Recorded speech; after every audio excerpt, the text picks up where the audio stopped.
سپہر کے 3 بجے ہیں۔ السلام علیکم، یہ ریڈیو پاکستان ہے۔ عرفانہ شاہین سے خبریں سنیے۔ اہم خبروں کا خلاصہ۔ اسلامی تعاون تنظیم کے سیکرٹری جنرل نے اسلامی تعاون تنظیم کی وزراء خارجہ کونسل کے 17ویں غیر معمولی اجلاس کو افغانستان میں بڑھتے ہوئے انسانی بحران کو حل کرنے میں ایک بڑی کامیابی قرار دیا ہے۔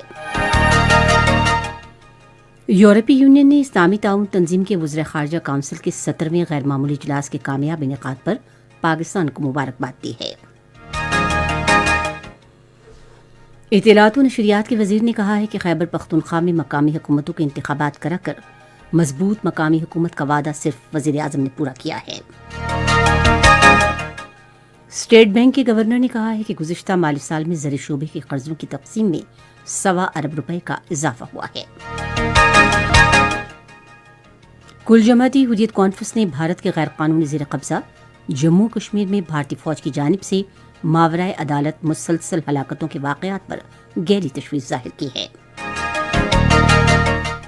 اور انسانی حقوق کے بارے میں اقوام متحدہ کے خصوصی نمائندے نے عالمی برادری پر زور دیا ہے کہ وہ میانمار پر دباؤ بڑھاتے ہوئے روہنگیا بحران حل کرنے کے لیے آگے آئے۔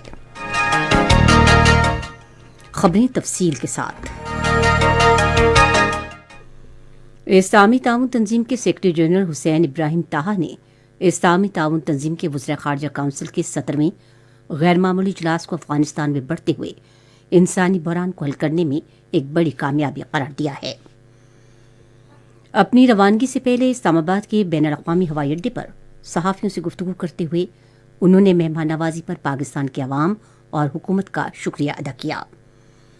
سیکرٹری جنرل نے کہا کہ ایمبیسیڈر طارق علی بخت کو افغانستان کے لیے خصوصی نمائندہ مقرر کیا گیا ہے، جو انسانی بحران کے تناظر میں عبوری افغان حکومت کو امداد کی فراہمی کے لیے متعلقہ اداروں کے ساتھ رابطہ کریں گے۔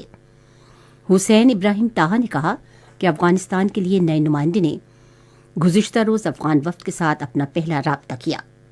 انہوں نے امید ظاہر کی کہ پوری دنیا افغانستان کی انسانی امداد کے لیے فنڈز کی فراہمی میں اپنا کردار ادا کرے گی۔ اس موقع پر اظہار خیال کرتے ہوئے اطلاعات و نشریات کے وزیر مملکت فاروق حبیب نے کہا کہ پاکستان میں اسلامی تعاون تنظیم کے وزراء خارجہ کونسل کے غیر معمولی اجلاس سے افغانستان سے رابطے کا ایک نیا باب کھلے گا۔ انہوں نے امید ظاہر کی کہ اجلاس میں کیے گئے فیصلوں پر عمل درآمد ہوگا۔ انہوں نے اجلاس میں شرکت کرنے پر تمام وفود کا شکریہ ادا کیا۔ پارلیمانی امور کے وزیر مملکت علی محمد خان بھی اس موقع پر موجود تھے۔ وزیر خارجہ شاہ محمود قریشی نے کہا ہے کہ اسلامی تعاون تنظیم کے وزراء خارجہ کونسل کے غیر معمولی اجلاس میں 20 وزراء خارجہ اور 10 نائب وزراء خارجہ کی شرکت پاکستان کے لیے ایک بڑی کامیابی ہے۔ آج ایک بیان میں وزیر خارجہ نے کہا کہ اس تاریخی اجلاس میں تقریباً 437 مندوب شریک ہوئے اور ہم افغانستان کے لیے امدادی فنڈ قائم کرنے میں کامیاب ہوئے ہیں۔ انہوں نے کہا کہ ہم نے افغانستان کے بینکوں کے نظام کی بحالی کے لیے بھی ایک قرارداد متعارف کرائی ہے، جو ایک بڑی پیش رفت ہے۔ انہوں نے کہا کہ امریکہ کو افغانستان کے حوالے سے اپنے فیصلے پر نظر ثانی کرنی چاہیے۔ پاکستان میں یورپی یونین کی سفیر اینڈرولا کیمرینا نے اسلامی تعاون تنظیم کے وزراء خارجہ کونسل کا 17واں غیر معمولی اجلاس منعقد کرانے پر پاکستان کو مبارکباد دی ہے۔ آج متعدد ٹویٹس میں انہوں نے کہا کہ افغانستان میں یورپی یونین کا عملہ اقوام متحدہ اور دوسرے انسانی شراکت داروں کے ذریعے افغانوں تک پہنچنے کے لیے دن رات کام کر رہا ہے۔ اینڈرولا کیمرینا نے کہا کہ یورپی یونین نے افغانستان کی انسانی امداد کے لیے 30 لاکھ یورو فراہم کیے ہیں۔ سیاسی رابطے کے بارے میں وزیر اعظم کے معاون خصوصی ڈاکٹر شہباز گل نے کہا ہے کہ اسلامی تعاون تنظیم کے وزراء خارجہ کونسل کا اجلاس افغانستان میں قیام امن کے لیے سنگ میل ثابت ہوگا۔ آج لاہور میں صحافیوں سے گفتگو کرتے ہوئے انہوں نے کہا کہ وزیر اعظم عمران خان واحد رہنما ہیں جنہوں نے افغانستان میں انسانی بحران سے متعلق عالمی برادری کو آگاہ کیا۔ انہوں نے کہا کہ پاکستان مشکل کی اس گھڑی میں افغانستان کو کبھی تنہا نہیں چھوڑے گا۔ اطلاعات و نشریات کے وزیر چودھری فواد حسین نے کہا ہے کہ خیبر پختونخوا میں مقامی حکومتوں کے انتخابات کرا کر مضبوط مقامی حکومت کا وعدہ صرف وزیراعظم عمران خان نے پورا کیا ہے۔ آج ایک ٹویٹ میں انہوں نے کہا کہ آج پہلی بار اختیارات تحصیل کی سطح پر منتخب نمائندوں کو براہ راست منتقل کیے جا رہے ہیں۔ وفاقی وزیر نے کہا کہ عمران خان واحد رہنما ہیں جنہوں نے اپنے سیاسی مفادات پر سے پش ڈالتے ہوئے ملک اور عوام کے لیے سوچا۔ اسٹیٹ بینک کے گورنر رضا باقر نے کہا ہے کہ رواں مالی سال کے دوران زرعی شعبے کو قرضوں کی فراہمی 1,36,60 روپے تک پہنچ گئی ہے اور اس میں گزشتہ مالی سال کے مقابلے میں 100 ارب روپے اضافہ ہوا ہے۔ آج ملتان میں زرعی قرضوں کے بارے میں مشاورتی کمیٹی کے سالانہ اجلاس سے خطاب کرتے ہوئے انہوں نے کہا کہ سال 2021 کے لیے زرعی قرضوں کی تقسیم کا ہدف 1,800 ارب روپے مقرر کیا گیا تھا۔ رضا باقر نے کہا کہ متعدد بینکوں نے حکومت کی ہاؤسنگ اسکیموں میرا پاکستان اور میرا گھر کے لیے 100 ارب روپے کے قرضوں کی منظوری دی ہے۔ انہوں نے کہا کہ ضمن میں 38 ارب روپے کے قرضے دیے جا چکے ہیں۔ خیبر پختونخوا سے سینٹ کی خالی نشست کے لیے صوبائی اسمبلی ہال پشاور میں پولنگ جاری ہے۔ یہ نشست محمد ایوب آفریدی کے استعفے کے بعد خالی ہوئی تھی۔ سینٹ کی خالی نشست کے لیے 4 امیدوار مد مقابل ہیں، جس میں خزانے کے بارے میں وزیراعظم کے مشیر شوکت ترین، ظاہر شاہ محمد سعید اور شوکت جمال امیرزادہ شامل ہیں۔ ووٹ ڈالنے کا عمل صبح 9 بجے شروع ہوا، جو کسی وقفے کے بغیر شام 4 بجے تک جاری رہے گا۔ پاک بحریہ کے اسپیشل سروس گروپ نے ترکی کے شہر استنبول میں ترکی کی سو الترویز کے ساتھ 2 طرفہ اسپیشل آپریشن فورسز مشق الیداس 2021 میں حصہ لیا۔ مشق کا مقصد دونوں ملکوں کی بحریہ کے درمیان 2 طرفہ بحری تعاون کو مستحکم بنانا اور آپریشن کی صلاحیت کو فروغ دینا ہے۔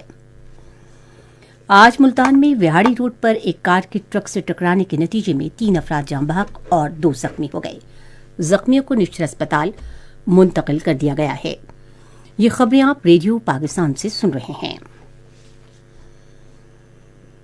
بھارت کے غیر قانونی زیر قبضہ جموں کشمیر میں بجلی کے محکمے کے ملازمین مودی حکومت کی جانب سے محکمے کی نجکاری کے خلاف ہڑتال پر ہیں۔ ملازمین محکمے کو خود مختار ادارے the Power Grid Corporation of India کے حوالے کرنے کے حکومتی فیصلے کے خلاف احتجاج کر رہے ہیں۔ ملازمین کا خیال ہے کہ RSS کی پشت پناہی میں مودی حکومت اس اقدام کے ذریعے مقامی کشمیری ملازمین کی جگہ اپنے لوگوں کو بھرتی کرنا چاہتی ہے۔ ادھر کل جماعتی حریت کانفرنس نے بھارت کے غیر قانونی زیر قبضہ جموں کشمیر میں بھارتی فوج کی جانب سے ماورائے عدالت مسلسل ہلاکتوں کے واقعات پر گہری تشویش ظاہر کی ہے۔ ایک بیان میں کل جماعتی حریت کانفرنس نے ظالمانہ ہلاکتوں کی شدید مذمت کی اور کہا کہ بھارت کی فسطائی حکومت کشمیری عوام کی آزادی کی تحریک کو دبانا چاہتی ہے۔ انہوں نے امید ظاہر کی کہ اقوام متحدہ، اسلامی تعاون تنظیم اور یورپی یونین بھارت کی جانب سے ان کے مادر وطن پر قبضے کے خلاف حریت پسند کشمیری عوام کا ساتھ دے گی۔ اقوام متحدہ کے انسانی حقوق کے بارے میں خصوصی نمائندے ٹام اینڈریوز نے عالمی برادری پر زور دیا ہے کہ وہ میانمار پر دباؤ بڑھا کر روہنگیا بحران حل کرنے کے لیے آگے آئے۔ وہ بنگلہ دیش کے دارالحکومت ڈھاکہ کے پہلے سرکاری دورے کے موقع پر اظہار خیال کر رہے تھے، جہاں میانمار میں مظالم سے بچنے کے لیے بڑی تعداد میں روہنگیا لوگوں نے پناہ لے رکھی ہے۔ خصوصی نمائندے نے روہنگیا مسلمانوں کے بحران پر فوجی جنتا کے مکمل محاسبے کے لیے مضبوط اور مربوط عالمی رد عمل پر زور دیا۔ انہوں نے کہا کہ عالمی برادری کو روہنگیا کی میانمار میں محفوظ اور رضاکارانہ واپسی یقینی بنانے کے لیے بنگلہ دیش کا ساتھ دینا چاہیے۔ چلی میں بائیں بازو کے امیدوار گیبریل بورک نے صدارتی انتخابات جیت لیا ہے۔ 35 سالہ بورچ دنیا کے کم ترین سیاسی رہنما اور چلی کی تاریخ کے سب سے کم عمر صدر ہیں۔ انہوں نے دائیں بازو سے تعلق رکھنے والے مد مقابل اینٹونیو کاس کے 44% ووٹوں کے مقابلے میں 56% ووٹوں سے کامیابی حاصل کی۔ محکمہ موسمیات کی پیشگوئی کے مطابق آئندہ 12 گھنٹے کے دوران ملک کے بیشتر بالائی علاقوں میں موسم سرد اور خشک، جبکہ بالائی علاقوں اور شمالی پنجاب میں شدید سرد رہے گا۔ پنجاب کے میدانی علاقوں میں اسموگ اور دھند چھائی رہے گی۔ آج ریکارڈ کیا گیا بعض شہروں کا درجہ حرارت کچھ اس طرح سے رہا کہ اسلام آباد اور Quetta 17 degree centigrade, Lahore 19، Karachi 27، Peshawar 18، Gilgit 9، Murree اور مظفر آباد